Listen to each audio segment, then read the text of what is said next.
écouter et mettre en pratique avec l'intelligence du cœur. Avec l'intelligence du cœur, écouter et mettre en pratique. Écouter avec l'intelligence du cœur et mettre en pratique. Vous avez ces trois éléments fondamentaux que ces textes de la parole de Dieu viennent nous aider à comprendre dans toute leur profondeur. Il y a toujours le risque d'être esclave de la loi et des traditions si elles ne sont pas intégrées dans l'intelligence profonde de notre cœur. C'est vrai des réalités religieuses comme des réalités militaires, car c'est vrai de toute notre vie.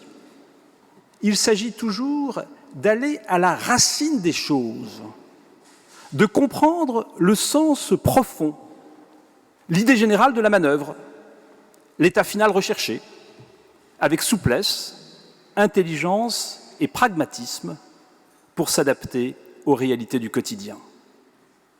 Et l'état final recherché pour chacun d'entre nous, c'est bien la vie éternelle avec Dieu. Écoutez-moi tous et comprenez bien. La loi, les ordonnances, les décrets, les commandements, tels que la première lecture l'a souligné, c'est un cadre qui est nécessaire. Les traditions nous disent des choses importantes de la sagesse humaine. Et pour autant, on n'enferme pas Dieu dans une tradition. Et si les troupes de Marie n'ont de magnifiques traditions, elles sont elles-mêmes sans cesse à revisiter. Les traditions ont un caractère relatif et contingent. La sagesse de l'intelligence dont nous parle l'Écriture, c'est ce que l'on fait lorsqu'on le ne sait pas. Encore une fois, voir loin, comprendre la manœuvre d'ensemble, la pensée du chef de peloton, du chef de section, du chef de corps, rentrer dans une intelligence globale qui intègre tous les éléments de la réalité humaine que nous portons, qui nous entoure. Avoir un sens, et c'est décisif parce que ne pas avoir de sens, c'est être insensé. Ne pas avoir de cap, c'est tourner en rond. Il y a une merveille de l'universalité radicale de l'Évangile contre tout enfermement de Dieu et de nous-mêmes dans nos cultures et nos traditions. Parce que le danger serait que le rite soit un filet dans lequel je voudrais enfermer Dieu, comme un chasseur le ferait de son gibier. Le danger que le rite me donne l'illusion d'avoir des droits sur Dieu, ou le danger que le rite conduise à des barrières ou à des ghettos. Quelle grâce d'avoir reçu et transmis une éducation dans laquelle on n'enferme pas Dieu dans un système de valeurs contingent. Accueillir une parole de liberté, de vérité, un souffle contre toute idolâtrie, toute emprise idéologique ou totalitaire. Merveille de la parole de Dieu qui nous renvoie à notre conscience de la manière la plus décisive. Merveille de ces paroles de Jésus qui viennent nous libérer d'une vision négative du corps et de la matière. La création est bonne. Tout ce que Dieu a créé est bon. Ce qui souille l'homme n'est pas ce qu'il mange, mais ce qu'il pense. C'est comme une évidence pour nous, disciples du Christ. Mais nous voyons bien qu'elle est loin d'être universellement partagée. Merveille de Jésus qui vient nous libérer d'une vision magique du corps et de la matière. Nous savons combien les superstitions sont multiples et qu'en France, aujourd'hui, il y a plus de voyants en activité que de prêtres. Jésus n'élimine pas le mal, mais le situe à l'intérieur de l'homme, au plan spirituel. La seule purification qui vaille n'est pas une pseudo-danétique, c'est celle de la conversion de notre cœur. Extraordinaire liberté et magnifique exigence. Ce qui sort de l'homme, voilà ce qui rend l'homme impur. Il faut avoir le courage d'aller à la racine, le cœur de l'homme, qui seul possède la liberté. Il faut pouvoir aller de la pollution physique de la terre, de l'air et de la mer, à laquelle notre génération est très particulièrement sensible, à juste raison, à sa racine, la pollution morale. par une écologie du cœur qui commence par l'examen de conscience de mon propre cœur. Et ici, dans ce passage du chapitre 7 de saint Marc, c'est le seul catalogue de péchés qui nous vient de Jésus lui-même. 4 groupes de 3 vices. Je ne détaille pas. Mais quelle grâce que d'avoir reçu et transmis une éducation ouvrant à la beauté de la vertu et à la laideur du vice. Quelle grâce qu'au sein des troupes de marine, on ne cesse de fixer le regard vers la beauté des vertus, entraînant chacun vers le meilleur de ce qu'il porte dans son cœur et de ce pourquoi il est fait.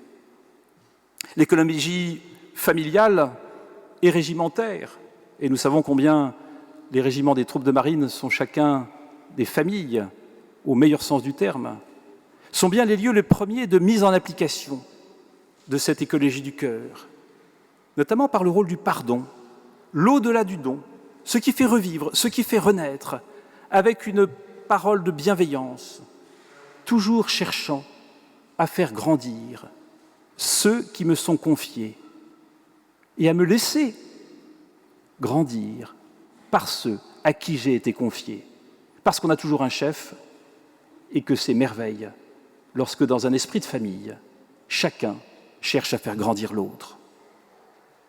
Comme vous le savez, 80% de la communication est non verbale. La plupart des mots sont de trop. On éduque par sa vie, par son être, par son regard, par son cœur.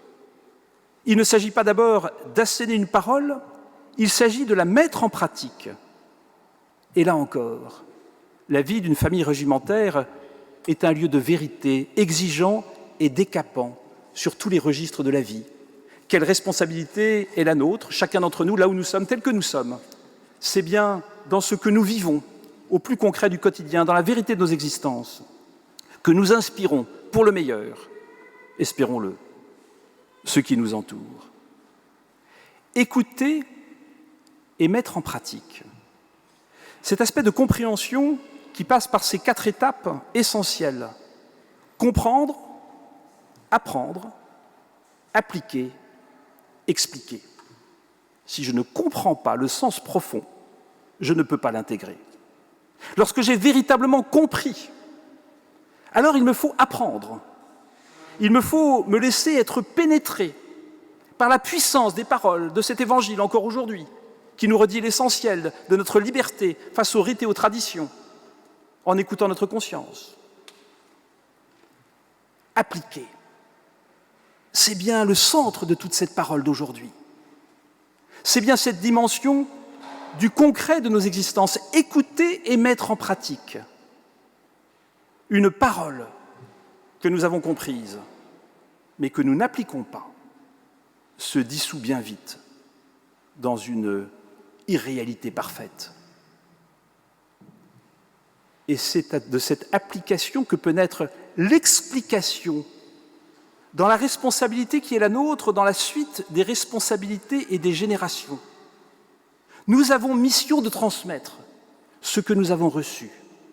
Et nous sentons bien que c'est aussi un lieu de grâce, parce que dans nos responsabilités, chacun à notre niveau, nous ne pouvons véritablement transmettre et rayonner que ce que nous avons compris, intégré, appliqué.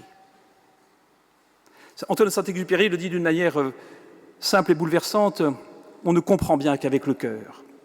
D'une certaine manière, ce que cet évangile nous invite à comprendre, c'est à réaliser au sens le plus profond de l'existence. D'abord, on réalise dans la tête.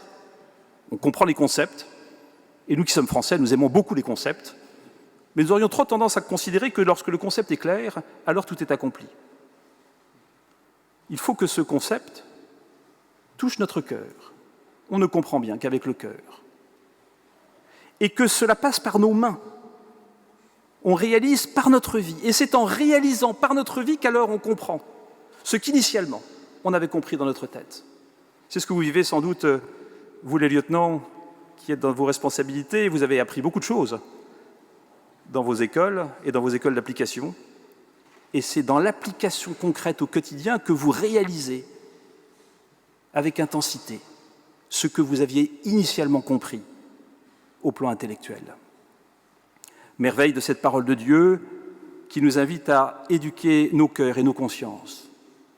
Merveille de cette parole qui est un lieu de liberté, ce sanctuaire de nos consciences qui nous permet de nous porter par nous-mêmes vers ce pourquoi nous sommes faits, loin de tout système idéologique et loin de tout système totalitaire. La parole de Dieu est d'une force inouïe pour nous aider à intégrer au meilleur de ce que nous portons cette parole de vie qui, à la suite du Christ, est semence d'éternité.